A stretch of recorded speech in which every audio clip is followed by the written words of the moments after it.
I'll start with the end. I pronounced her dead. My wife's cousin was going to head back to his house, and Addie and our youngest, Lydia, wanted to ride with him. And so they left, and about 5 minutes later, we left. And as we are coming up over a little bit of a roll, we see an accident. I'm like, Tracy, I think we got to stop. And I get out, I go up, the truck is destroyed. Then I go to the driver's side, and that's when I saw that it was Jason. And I instantly saw he's dead. And Addie had been sitting directly behind him, and she's dead.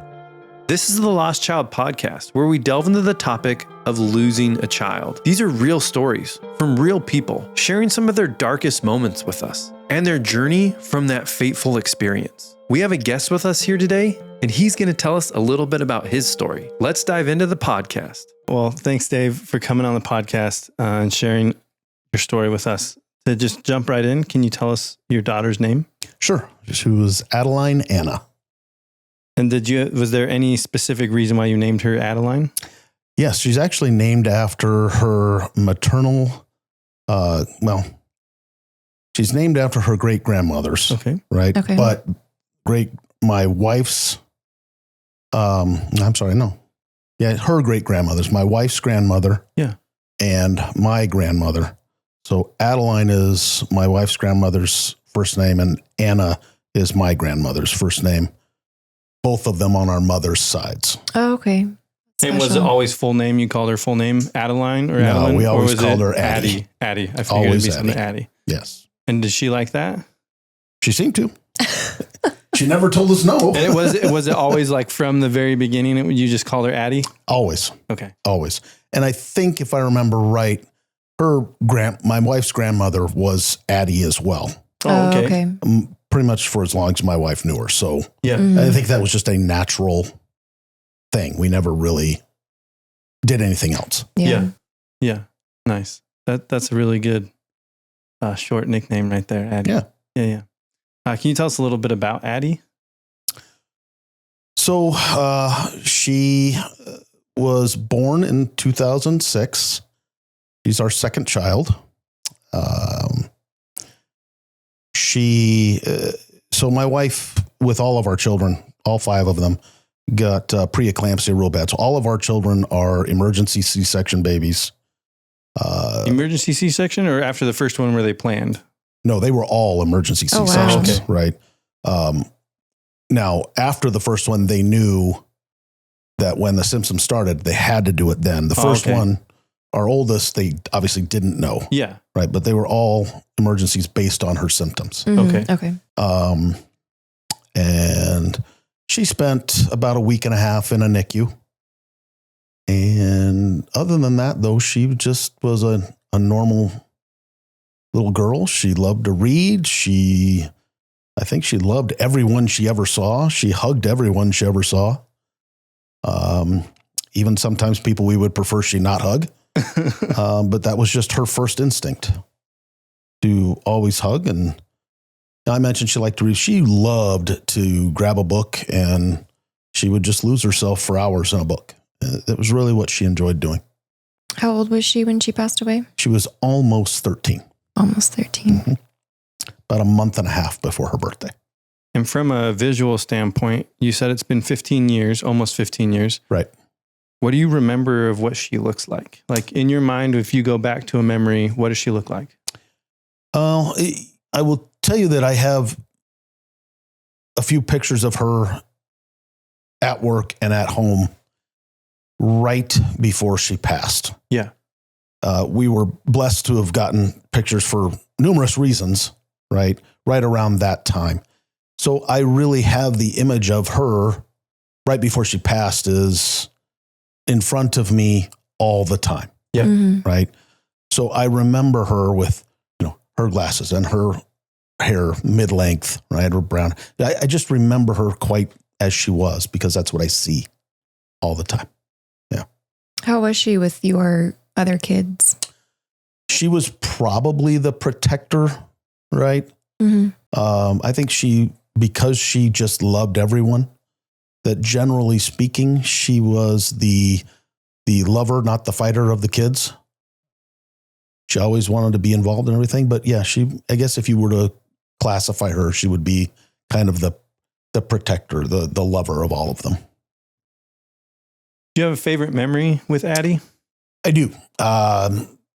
So we had a rule, which was the kids needed to do something at school other than school, right? Even in grade school, right? Some activity, some sport, something. Mm-hmm. Right? We didn't care what it was, but they had to do it. Well, in grade school, our children's grade school had grade school cross country, and all of our kids did it. And Addie was not a natural runner, but her sister, immediately after her, so our third child, was, right? Just lithe and a runner, and she was light on her feet. She could run forever. Well, Addie never could beat her in a race. It wasn't close. But she wanted to. And I remember her 8th grade year when she finally, seventh grade year. I think it was 7th grade. Now I'm mixing it up. Anyway, she finally beat her sister in a race. And I just remember the look of accomplishment that she had. It was wonderful because she'd always wanted to, and she'd never been able to. So just the look on her face, I'll never forget that. That was wonderful.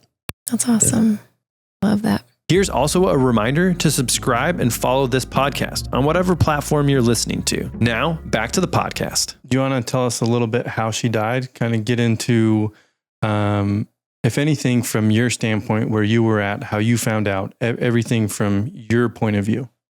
Yeah, well, I will start with the, I'll start with the end, if I could. Yep. I pronounced her dead. Okay. So back up from that. There wasn't anybody to tell me. I was there. Mm-hmm. Not when it happened, but immediately after. So we were visiting, we were up in southern Utah, visiting my wife's family. Where at in Utah? It's a little itty bitty place called New Harmony. Okay. It's 15 miles, I think, or so south of Cedar City. Oh, okay. Yeah. Right. So you've already climbed up the cliffs. Mm-hmm. So you're up on the plateau where Cedar City is already from St. George. Yeah. Anyway, we were visiting her family. We had visited there all the time. A couple times a year we went. We'd had an amazing day. We'd all jumped on ATVs and Jeeps, and we'd gone up into the mountains. There was a little historic home with a pond, and we'd had a picnic there. And, it's just as the whole family, and it was amazing. And everybody had a great time. Mm-hmm. And we had gotten back down to her aunt and uncle's place, and we were talking with them. And my wife's cousin, he's the son of her aunt and uncle, was going to head back to his house. And Addie and our youngest, Lydia, wanted to ride with him to go back to his house. And then a couple of their kids were going to ride with us. But we were still talking with his parents. And so they left, and about 5 minutes later, we left. And as you're leaving New Harmony, there's a long stretch of 2-lane road between New Harmony and the I-15, the freeway. Okay. And it's sort of rolling through farmland and ranch land. It's gorgeous. And as we are coming up over a little bit of a roll, we see an accident off to the left-hand side off in a field. And there were a couple of cars already pulled over. People are helping them. And I, as we're coming up to him, like, Tracy, I think we got to stop, because I know a lot of first aid stuff with my job. But Jason had already left with the kids, right? Mm-hmm. Well, we better stop just to make sure. Stop, pull over, and I get out and I go up, and it's not until, so the few people that were there were trying to deal with the people on the passenger side of the vehicle. And I should explain, he'd been driving a big F-350 truck. And in this accident, I still didn't know it was them. Yeah.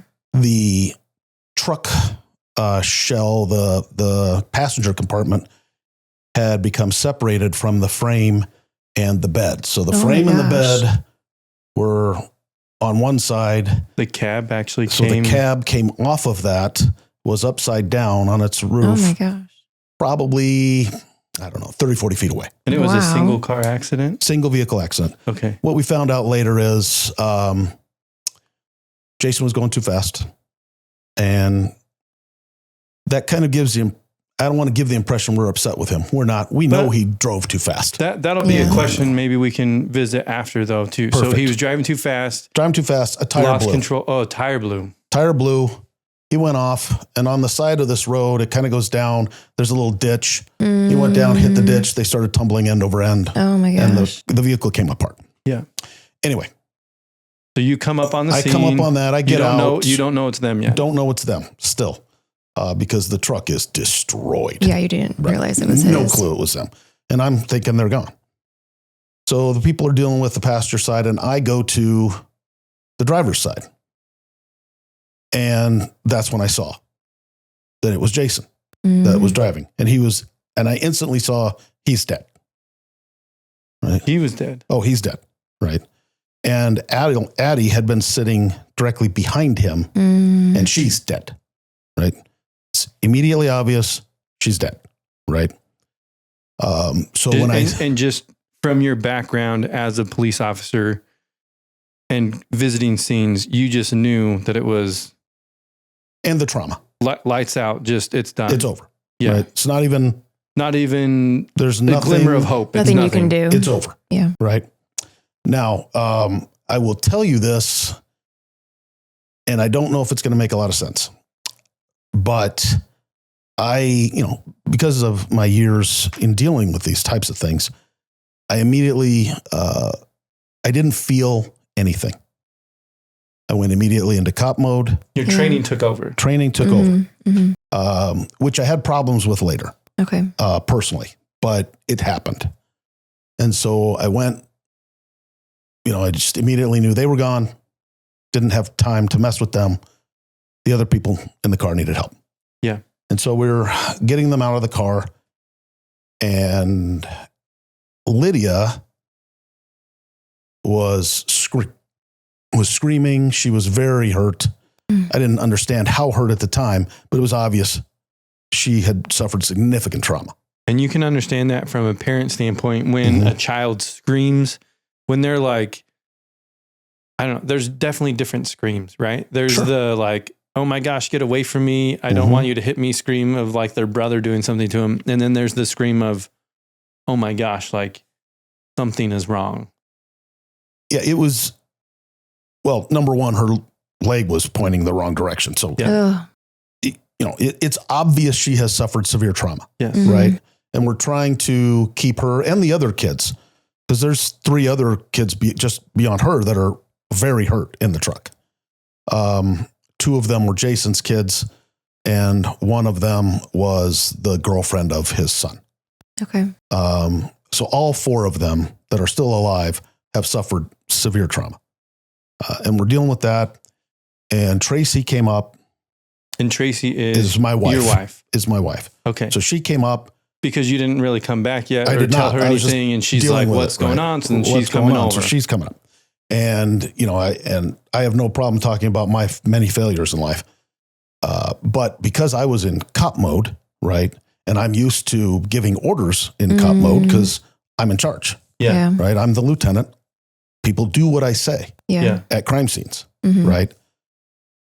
So I know what has happened on the other side. Yes. Right. And I know how messed up Lydia is and the other kids. And so I ordered Tracy back to the car. Yeah. Right. And she didn't do what I said. So I ordered her a second time to back the car.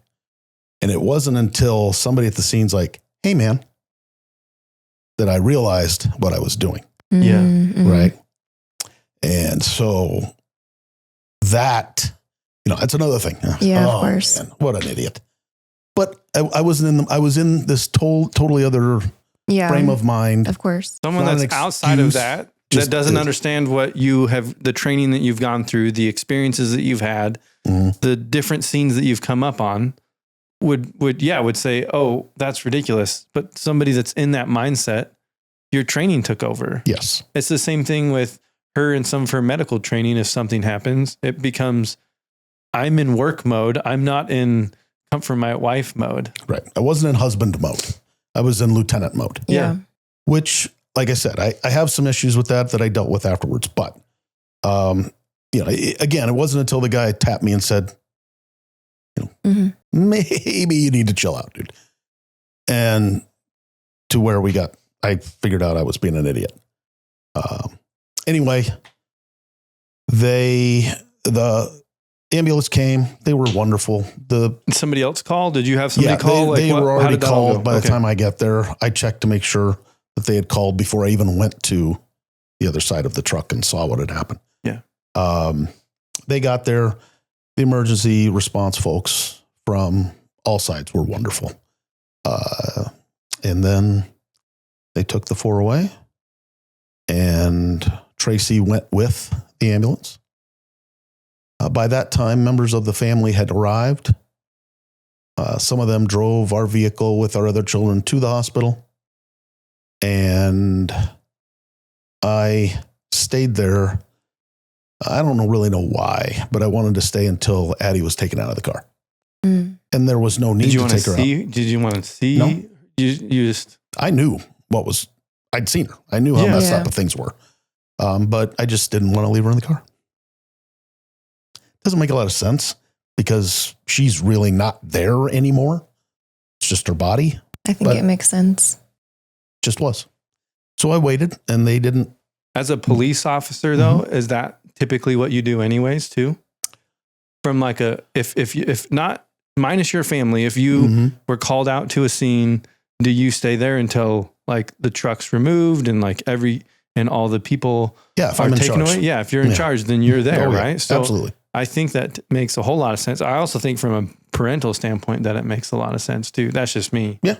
From a protector, provider, father figure. Yeah. So, I mean, that's really what happened, right? Now, Lydia was life flighted up to Salt Lake City to the children's hospital up there, and Tracy went with her. And then the other 3, minus Lydia, because was there 4 or 3? The other 3, left. Yeah, the other 3 left other than Lydia. Did they all survive and get taken they care weren't of? in that car. They were in our car. Well, means the other people that were in the truck. The other 3 that were in the I'm so truck. sorry. Yeah. Because you said there was 3 others. Yes. The guy that was driving, his 2 kids, and then one of them, their girlfriend or something. You're right. So Jason and Addie died, and everybody else lived. Okay. Right. With various degrees of trauma from the accident. Yeah. Okay.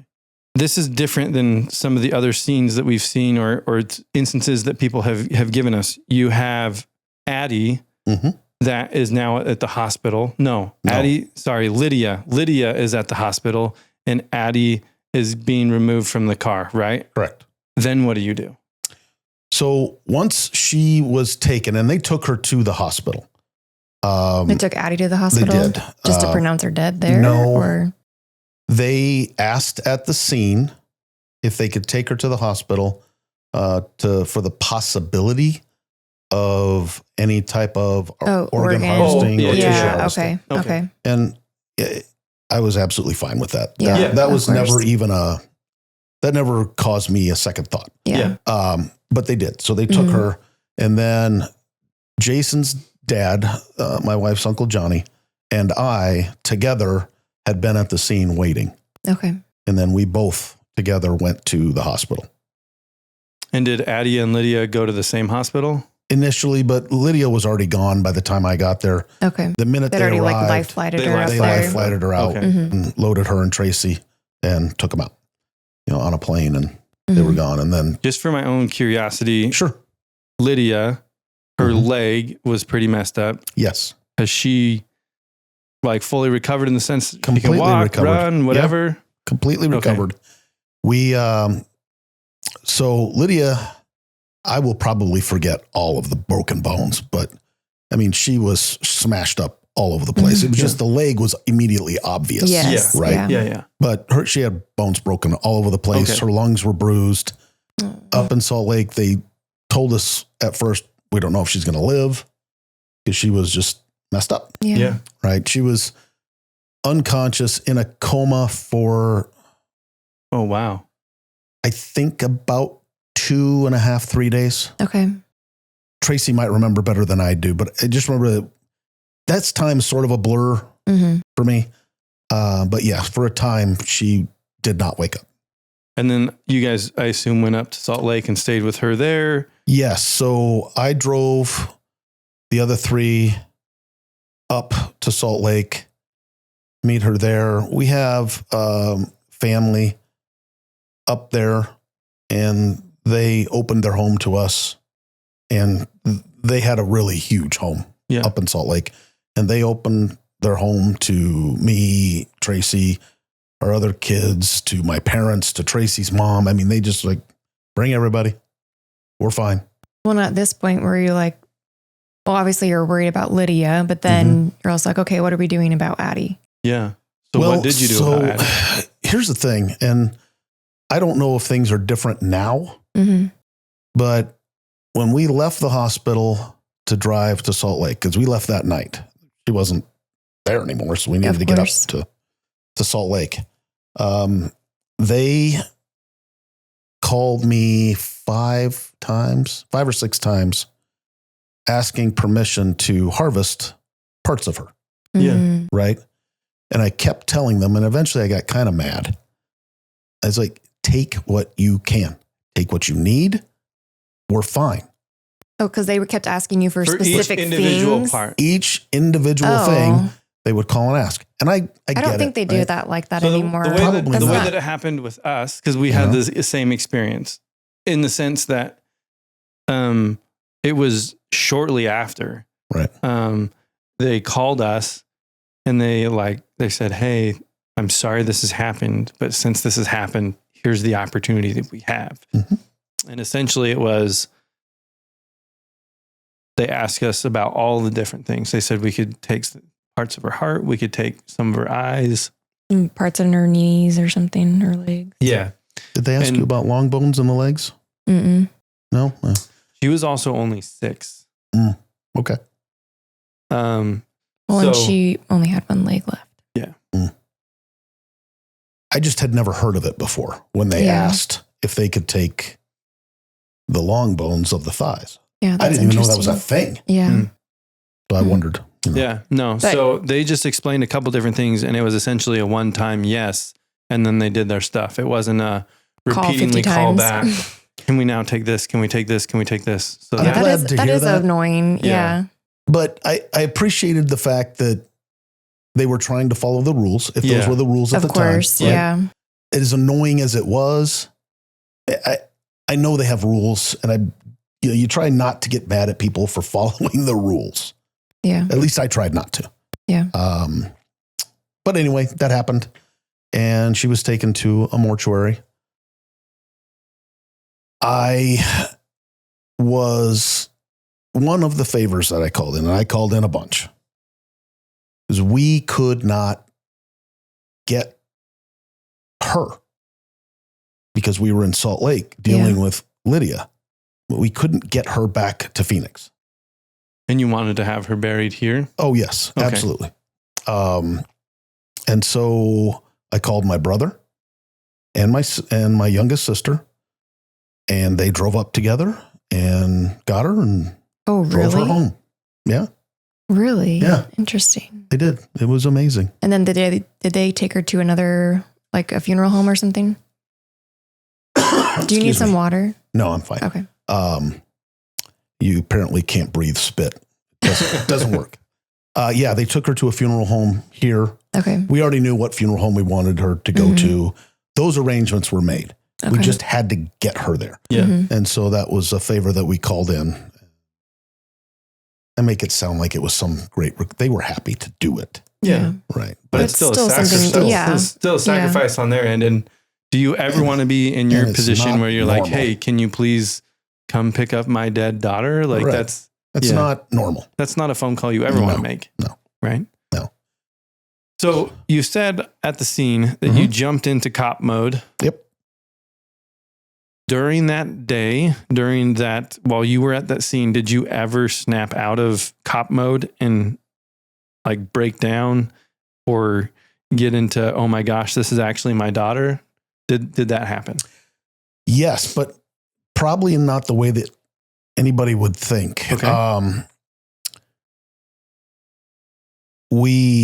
Everyone was gone, right? But I don't remember who called, but they asked about the dog that Jason had with them in the truck, right? And there was no dog in the cab of the truck when we got there. Right? I don't know what happened to the dog. Yeah. But they asked about it, and I was still there. They still had not, either they hadn't yet or they just barely finished. I don't remember the exact sequence. Okay. But I took a walk, seeing if I could Find the dog, right? Who knows if it got scared, ran away, if it died, nobody knows. So about, 50 yards down the road, I found the dog, and it was dead. It had been thrown. I don't know how it got thrown that far, but it did, right? And it wasn't until, and maybe that was a final thing when I realized, okay, the scene's over. I don't know. But then it hit me, right? And it just kind of drove me to my knees. I don't want to over dramatize it, But tell us what happened. I want to know. Literally, it felt like somebody put a knife through my heart. Yep. Which it may seem weird and may not. I don't know. But it caused me problems later because for whatever silly reason, right? And I use the word silly just for me. Mm-hmm. I didn't feel that at the time. Right away. Right? I didn't feel that when I saw my daughter was dead. When Jason, a dear friend of mine, right? Family, my wife's family, but I loved him like a brother, Yeah. right? I didn't feel that when I saw him. I didn't feel it when I was dealing with Lydia, right? I was totally closed off to my emotions. And so I felt it, but the fact that I didn't feel it until after I found a dog, and I'm not a pet person, right? If other people have pets, that's great. I don't hate animals. I don't want to have a pet. And so it wasn't until then that I felt it, which caused me problems later. Mm-hmm. Seems strange to me, even as I think about it now, but. And we can talk about that a little bit later too. Mm-hmm. I can say I can empathize or I can relate in some way to that. Because what happened with Sonny, it was a lot of shock at the beginning, but it was also, we have to do stuff. You can't just sit there and do nothing. Because if you do nothing, that's like, it doesn't help anything. So similar thing, you came up on this accident and you had to do something. Right. And so for us, had to do stuff, and it still didn't really hit me. And I had told multiple people like what had happened over the phone and things. It didn't hit me until I was in the hospital. Right. And they were like, she's dead. You guys, here's the like preacher lady. What do they call them in the hospitals? Chaplain. A chaplain came in and was like, here, say a prayer. And I couldn't say the prayer. Like, it was like, it finally was like, oh my gosh, this is awful. Well, I did have something like that in the middle of dealing with Lydia, the gentleman or two, I don't remember how many were there, but there was at least one right next to me who, and in our church, we believe in giving blessings to those who are injured and sick. Mm-hmm. And so he, as I'm dealing with her, he leans over and says, hey, should we give her a blessing? And I was at least cognizant to know that I was not in the right mental state at all to do that. So I asked him to do it. Yeah. Right. I needed somebody who was not so intimately involved in what was happening to do that. And I was very grateful that he and somebody, I don't even know who the other one was. Did some of these did other that. people knew that it was your kids that were there? Like, did you He let knew. them know quickly after when you got there, or He is asked. it like okay? He asked because I was dealing specifically with her. It must have been obvious, Okay. but he asked. Yeah. I don't think he knew about Addie being dead, Yeah. being my child, but he knew at least that Lydia was. Yeah. Right.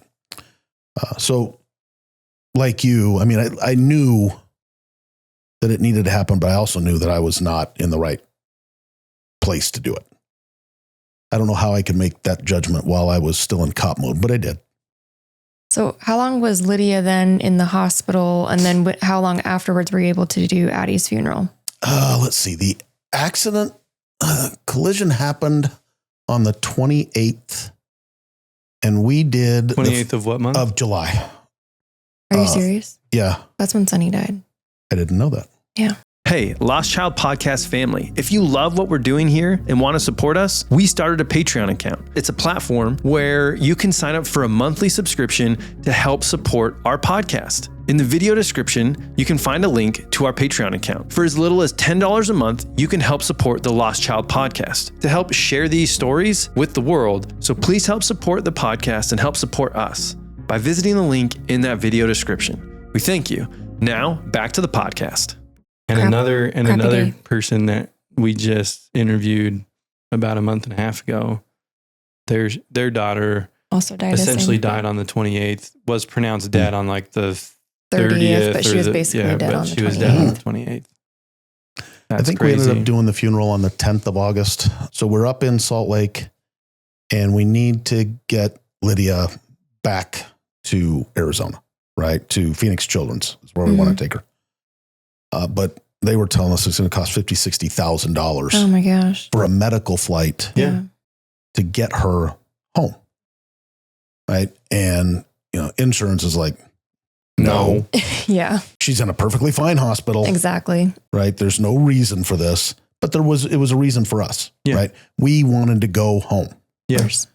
And so friends of ours reached out who we know tangentially. I mean, he knows who we are, but we don't hang out. We're not friends, Yeah. right?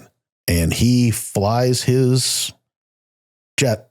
No, he didn't fly it. I mean, he had his Of pilot course. fly it up to Salt Lake. Says, I'll just have some meetings up there. And, you load your family on there. Whoever's here, I'll take them back. And we loaded everybody onto a private plane. It's the first time my kids had ever flown. I kind of joked, "Don't get used to this. This is not how this works." Right? Flew the plane up there. Not just that, he had his plane stocked with anything kids could want: Wow. candy, food, everything, sodas, whatever. Mhm. Right? I think he even had some stuffed animals for the kids. He had a lady on as a flight attendant just for us, Wow. right? And then he had food for the adults, and flew us back for nothing and never asked for anything. He talked to us on the way back, but he's never mentioned a word ever after. And it's only over time that I've heard of at least 2 or 3 other instances that I know where he has done not that thing specifically, but other things, similar things for people that were in extreme distress, right? And nobody knows about it. So we were very blessed when it came to getting her back and how long. And so, yeah, on the 10th, if I'm not mistaken, in my 15 years separation is the day we did the funeral. Okay. So what you're telling me is somebody flew their private jet up to Salt Lake, pretty much put your family on, had a ton of stuff there for you, flew your entire family back along with Lydia to get her down here to the hospital. So then you guys could actually be home after this accident and then have the service for Addie. Right. Was there like a nurse on the plane No. then as well? No. She was stable enough to do that. So yeah, that was, and then another friend flew up to Salt Lake to drive our vehicle home. Oh, wow.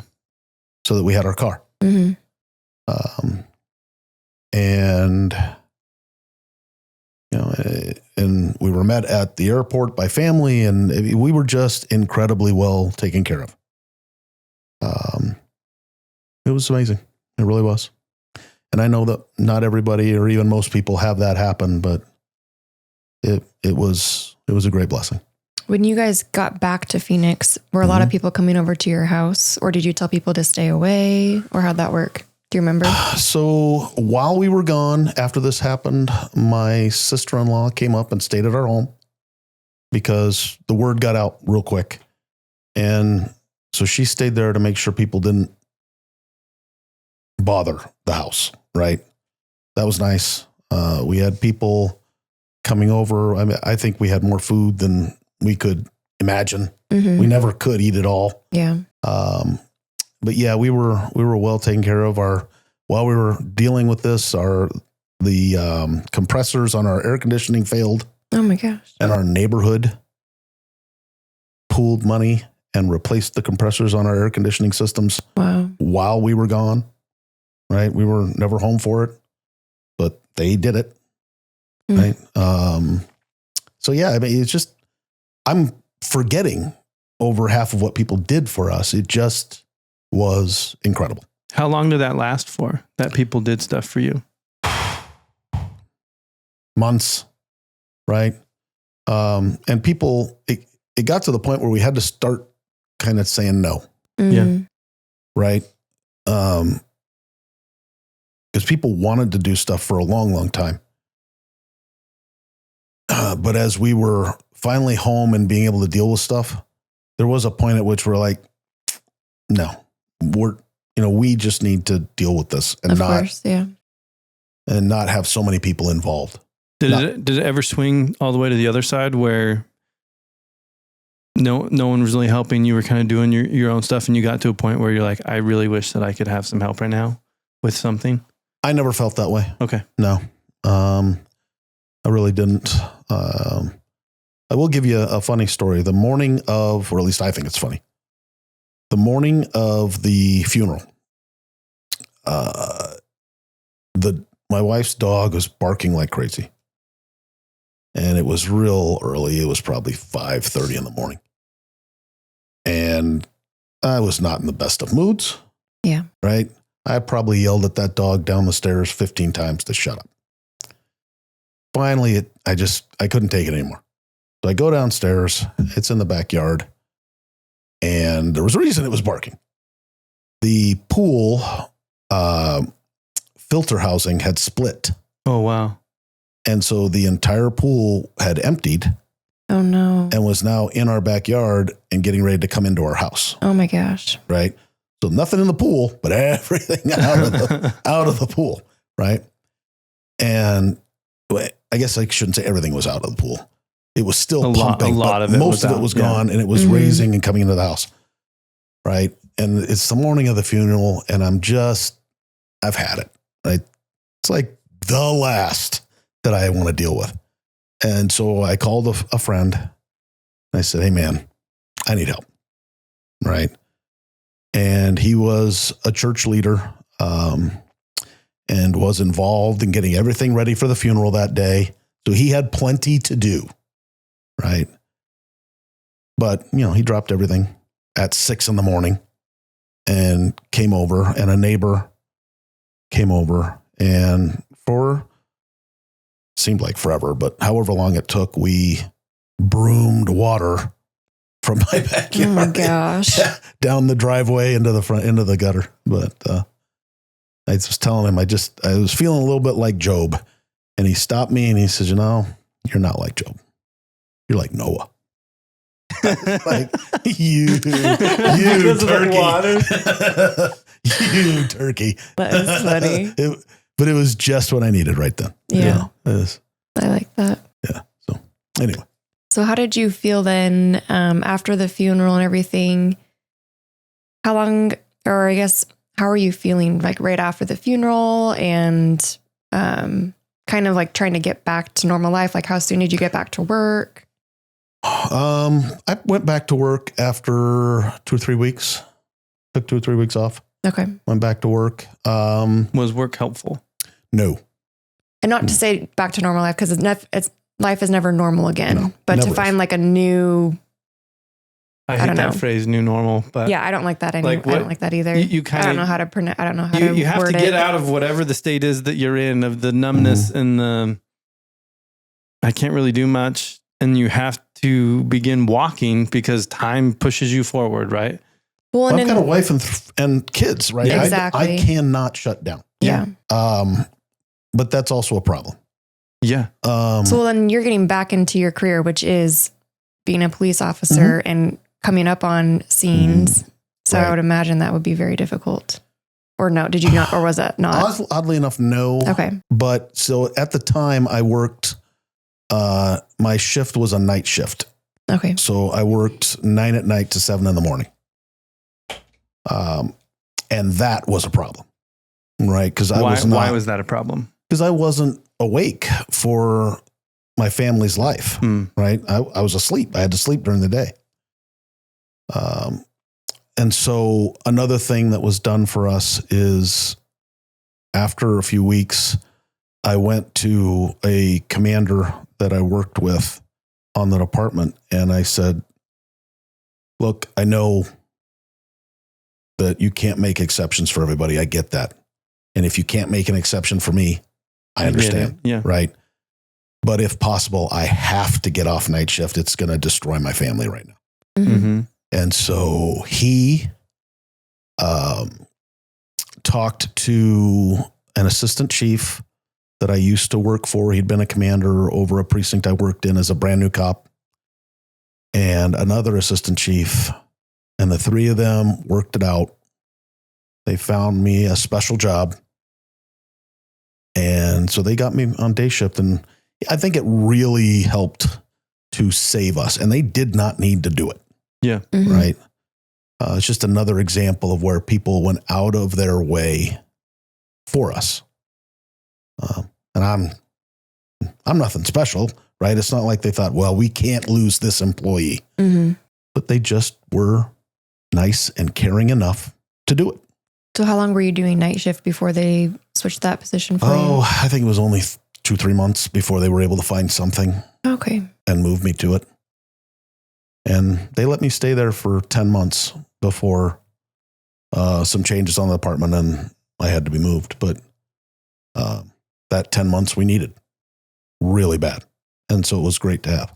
And what was the benefit of that? Did you guys start any type of therapy or just talking it out with you and your wife and your kids? And like, Just what was being helpful there. about it? Yeah. Just to being be with each there, other. right? Yeah.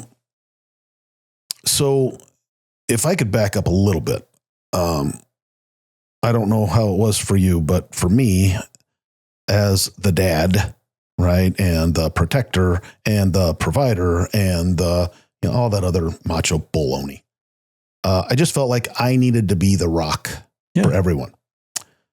And I thought I was doing a pretty good job. Turns out, spoiler alert, I wasn't. Right? How did you find out you weren't doing a good job? Tracy told me. Right? And thank heaven she did. Yeah. Right? How long afterwards was she like, hey, you're doing crappy? Oh, golly. I think by the time she got it through my skull, it'd been about 6 months. Okay. Right? And I was dealing with some I couldn't sleep. I was dealing with some very vivid nightmares. Of the scene? No, oddly enough, no. They were completely, obviously they were related. They were related, but they were not. Yeah, it's not like you were there. I wasn't again, reliving but it. it was- Reliving that. okay. Yeah, you No, weren't reliving no. it. And so eventually I went and talked to a therapist. Yeah. Right. And did you find that helpful? I did. Okay. Right. But it's not how I was raised. Yeah. Right. You don't I'm need a cop. therapy. I don't. You don't I'm need good. therapy. Yeah. Yeah. Right. And you're a I've guy. seen And you're a plenty. guy. And I'm you're a a guy. You don't Yeah. need that I stuff. don't need that. I'm the rock for the family. Right. Mm-hmm. So thank heaven she did. Right. And I guess thank heaven I listened eventually. Yeah. So it was very, very helpful. What did the therapist, jumping back all the way to the day of the accident, you said that it kind of came back and haunted you a little bit, that you went right into cop mode. Yeah. Did the therapist help you work through some of that? Or is that something you had to work through later? No, he helped with that. And how were you able to help through that? I'm not done with it. Okay. I'm really not. I still occasionally am not happy about that. Right. And several of my dear friends afterwards were like, you understand that was a blessing, right? That you were able to do that and you were able to handle the situation. Like, yeah, I get it. Doesn't make me feel any better about Exactly. it. Right. I just want to point out real quick, this is honestly for everybody though. Uh-huh. It's been 15 years and you still say that it's something that you're working through. And that's just to like follow up on that and even give credibility to that. We've talked to people that have all the way to like 38 years removed from when their child has died, and there's still stuff that they're working through. They're trying to figure out. It's not something that's necessarily there every day, but it's something that it still is there, right? Some of the things that we've done, the choices that we've made, we have to reconcile that, right? And I just use that as an example for others that even if it's 15 years, even if it's 20 years, 30 years, it's not like you go to the doctor, they stitch you up, and all of a sudden you're done. That's not. It's a continual process of trying to reconcile some of the things. Without looking back from forever, I think it'll be a forever thing. Mm-hmm. I don't know what other people's experiences are, but I'll be driving around going someplace and all of a sudden I'll fall apart for no reason, or at least I don't recognize why. Yeah. Right. Maybe it's a song, maybe it's something I see. I don't know, but I don't recognize why, but it'll just hit me out of the blue. Yeah. A time when I wasn't the greatest parent, when I got upset over something stupid with Addie, will pop into my head. Right. And immediately, I'm right back there. I don't mean to give the impression it's an everyday thing. It's not, but it happens. And I don't know why, but it's powerful when it does. And the part of the reason why I put an emphasis on that is to show people that it's normal. Yeah. Right. And so that if you're stuck in that spot and you're like, oh my gosh, well, it's normal. And these really hard things happen to us. Yeah. It just doesn't make sense to me, but it happens and I know it happens. And so, okay. Right. Along those lines, I'll ask you a little bit. Yeah. When it happened, right? Did you ever get upset with people who were trying to be nice to you? I don't know. I mean, the leader of our church had wanted people to come over to our house because in our congregation, there's actually 7 families that have lost a child. And so he's like, oh, let's send those people over and whatever to go comfort them or talk to them about it and stuff. And I was just like, I don't even know some of these people. I don't want them to come over here. I don't think I was ever necessarily mad at people wanting to help, but I also was kind of just going through the motions for a while, not really realizing what's going on, if that makes sense. I wanted to punch people in the face. Oh, really? Yes. For helping? No, for being nice. Oh, I shouldn't say that. For irrational reasons. So I mentally knew they were trying to say something nice, that they were trying to be helpful. yeah. Right? Didn't matter. Right? And so, for example, many people would say things like, well, isn't it good to know that she's in heaven? Oh, no. Oh, no. No. I am going to strangle you right now, and I'm going to just kill you. Shut up and leave me alone. Right? Now, I know what they were trying to do. Of course. Right? Yeah. Not helpful. And I am going to fly off the handle. I never did.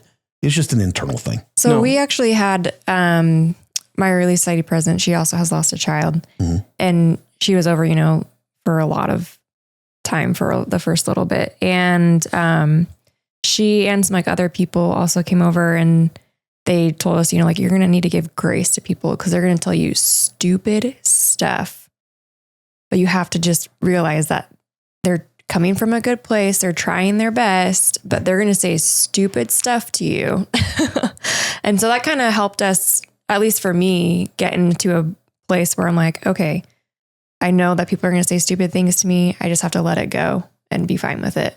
I just tried to take it that what they were saying is, I love you. Like, no matter what they said, if it was not helpful, I just took it as, I love you.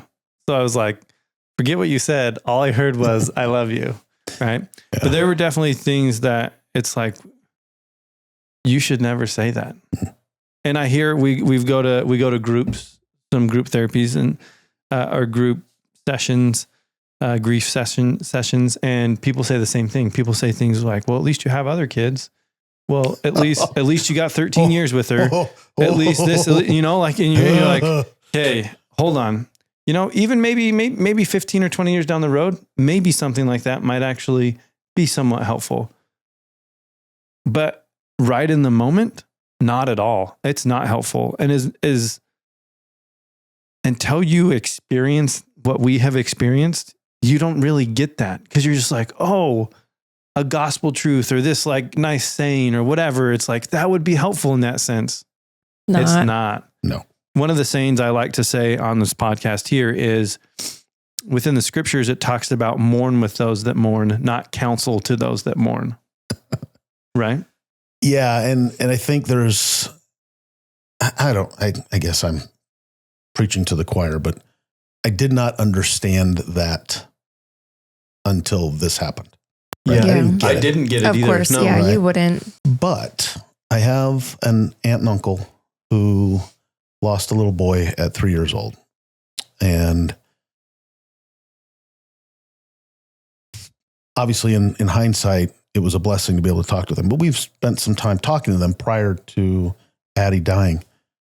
And one of the things that they said and the way that they acted after really made a lot of sense to me. And particularly my aunt said, there's nothing that people can say to us that's going to make this better.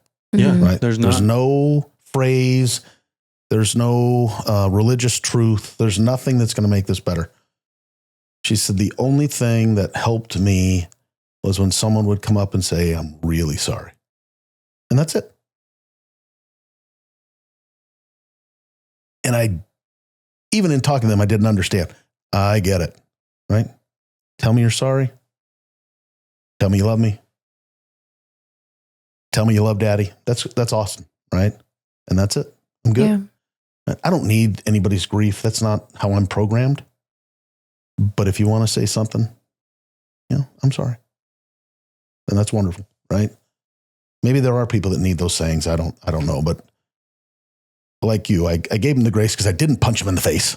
Yeah. But I really wanted to. It was irrational, but it just was. Talking about grief in general, the grief cycle or the stages of grief. I know people don't like to talk about them in the stages. That's why I always talk about it in a cycle, right? Because you can ping around it multiple times. It's not bam, bam, bam, you're through it and then you're good to go. Some of the stages of grief are anger, acceptance, bargaining, things like that. Did you see yourself feel any of these different places of grief? Depression's another one that's kind of in there too. Denial and acceptance. And acceptance are the other two. Denial would have been really hard. You were right there. Because I was there, right? So I don't ever recognize that I went through that. Some views of denial that we've seen is people saying, how could this be real life? I'd seen enough death to where if this was not the reality of death, I was well acquainted with. That's not a problem. Or did you have thoughts? Or I guess that's bargaining. Yeah. And then what are some the other examples of some of the other ones? Anger, right? That one's pretty self-explanatory. Sure. Did you have any bouts of anger or anything like that? So not in the ways that I think maybe some people would assume. Yeah. Like for example, I was never mad at Jason. Yeah. I think everyone would have assumed you would be mad at Jason. Never have been. Yeah. Mm-hmm.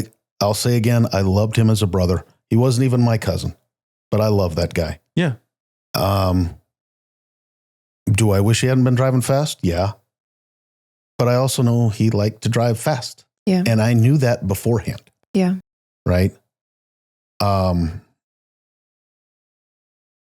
I was never mad at him. One of the questions the therapist asked me is, and kind of drilled real hard on, is if I was mad at God. Yeah. Right? Never. You've never been mad at God? Never been mad at God. Right? I don't blame him because Addie died. I don't think it was some grand plan that it was her time to go. Right? I think oftentimes people die as a result of accidents and choices that other people make. And my personal belief is that God oftentimes allows those things to happen and then helps us get through them. And that's just how I choose to look at it. I've never been mad at God. I don't blame him for what happened. So in what ways have you felt anger then? Well, in one of the ways I already shared, right? Yeah. Irrational anger. Yeah. Because people would say things that they really wanted to be nice, Mm-hmm. but it just didn't work for me. Yeah. So in that way, yeah, anger. Not denial. I don't really know what the whole dream thing and the needing therapy there falls into in the continuum of all those emotions. But I experienced that, however that falls in I obviously experienced that. Did those dreams essentially just like cut off and die, or do they ever like reoccur sometimes? It's never reoccurred after dealing with them with the therapist. Yeah. That's great. I really had a positive experience with therapy. I don't know if everyone else does, right? Because not everybody wants to talk about it, and I don't bring it up unless somebody really wants to talk about it. But Did you just meet with one therapist and you're like, oh, you're the guy or the woman or whoever you met with? Again, I was very blessed. I had a friend at church who said, look, I don't know what you need, but I have talked to this guy. Yeah. And he's helped me. Wow. And I went to him and I really liked him. Right. And so that just worked for me. Mm-hmm. Other people, it may take 3, 4. I don't know how long it would take to find somebody that you could talk to and feel comfortable with. But for me, it was the first guy. That's nice. Yeah. It was nice. I don't know how I would have dealt with trying to find somebody if it hadn't been him. As far as all the other ones, I don't know if I'm sure that I did in some way. Bargaining? Like, what if I would have pulled her in my car and not let him go with Jason? What if this? What if I would have done this? I don't see any value in that. Yeah. Because I would have let my kids ride with Jason. Yeah. Right? I just would have. So there's no bargaining to be done there because I recognize that. It doesn't mean that I'm so well adjusted that I can deal with that. It just means that that's not an issue for me. Yeah. What about depression? Tracy would probably be better to ask that. You? About me. I'm not very self-aware when it comes to things like that. Okay. Like I said, she had to tell me that I was a mess. I thought I was doing great. Yeah. Mm-hmm. Right? I'm the rock. I got it. I'm there for everybody. Point out on that too is sometimes also from a father figure of wanting to be the rock, you try to hold it together so hard that you don't give yourself any time to process and figure things out. And that ends badly because you crash and burn. Right. And I'm super glad that Tracy was able to say, hey, probably need some help with this. And then you listened, you heeded her advice and you went and got help. And then that benefits everybody because then you can come back and you can be a rock and a support and help other people as long as you're right in your mind. I hope I don't give the impression that the first time she said something, I paid attention to it. That is not what happened, right? It took her a couple of times talking to me. Yeah. Before I paid attention. You know, it just, again, therapy was not something that had ever, just wasn't a part of my life or anybody else's life that I knew. Yeah. Right. And since then, right, I love it. I think it's wonderful, done appropriately. Yeah. But, up until then, it just wasn't a thing. Any other coping mechanisms or ways of relief, I guess? Like never any medications or No. Or did you start to exercise more or anything like that, or find any outlet that way? I wish. No, I didn't. Just therapy, and that worked for you? Yeah, it did. I mean, again, it might be helpful to ask Tracy that question because I didn't recognize that I was doing anything necessarily different. I think that I have been willing to do things maybe more dangerous than before. I took up kayaking, which I'd never done before. Like down rivers and stuff? Surf kayaking. Oh, wow. I don't do it anymore just because I don't have time, but I did that. Eventually I ride motorcycles now, and I was an anti-motorcycle person for my whole life. Dirt bike or like a street motorcycle? Yes. Like Harley? To both. It's not a Harley, it's an adventure bike that can do both. Yeah. But yeah, I mean, so I guess I do those things, but those weren't immediately after. That's just over time. Maybe that's it. Yeah. I don't know. It doesn't seem to be, but it's possible. How did some of your relationships adjust or shift based off of Addie's death? Ooh. And that can be with spouse. That could be with your spouse. That could be with your kids or friends. I'm going to wait to talk a little bit about Tracy as far as that goes. I had very good close friends. Yeah.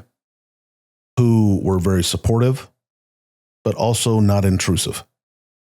Who were just there for me. Mm-hmm.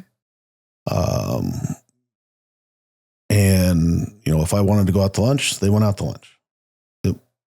So I had great friends, and they're still just dear friends to me. Yeah. And like I said, work treated me very well. Nothing really changed there that I'm aware of. But as it comes with Tracy, you hear lots of stories from people about how these types of tragic incidents can cause marital friction, can essentially tear families apart, or, they can bind you closer together. And that's what I think happened with us. Right? Maybe not initially because I was kind of a mess without knowing it. But I think because I did listen to her, and I think because I was willing to do what she asked, whether I saw the value in it or not is immaterial. Yeah. That is the building block upon which we could be even closer. So I think for us, maybe she has a different experience. I hope not. But at least from my perspective, I think for us, in the end, it helped us to be closer. Right? We're very involved with our kids, everything before then, and that never changed. Maybe overly involved, but as far as their activities and their school and everything. Yeah. Did your kids also do any therapy? No. One of our kids did a few years later, but did not like it. Okay. And so that went to the wayside. I don't know that in hindsight, I shouldn't say I don't know. I am sure that in hindsight, we would have done things differently, right? With your kids. With our kids. Yeah. Mm-hmm. Even with each other. Right? I don't know what your experience is, but as I look back, I can look back and see areas where I really could have done better. Right? Yeah. I could have handled things better. Maybe there were resources I should have reached out for, but it just didn't seem necessary at the time. So yeah, 2020 hindsight is there, but we didn't do it. What are some of those that you wish that you would have done? Or I don't know that there's a specific thing, but I think maybe looking at a little more closely the needs the kids had. Yeah. Right. For example, in trying to be the rock, perhaps I missed some things that I could have handled better or differently. Right. So that's just really kind of what I'm referring to. I don't have specifics. I just mean in general, probably could have been better. For you yourself, now that it's 15 years removed, if you could go back to that same day and tell yourself, do this one thing, it'll really help you, what would that one thing be? Oh, golly. I think if I had allowed myself to feel emotions at the time, I wouldn't have felt as guilty about it. Maybe it was necessary that I not, and that I go right into crisis management mode, like cop mode. Maybe that was necessary, but I still don't like it. Yeah. Right. Just because it's almost impersonal or yes. Like you, yeah. That's my child. Yeah. Right. I need to feel something, and I didn't, and I still don't like that. Yeah. About myself. Whether that's an intrinsic personal thing that's part of me, or whether it's part of my training because of my job, I don't really know. Yeah. And I don't know that it matters which it is. It's just if I could go back and feel something so that later on I can remember that I felt something. Yeah. Instead of now where I remember I didn't. Yeah. Right. That still bothers me. I don't really have a good answer for that other than I wish I had. Yeah.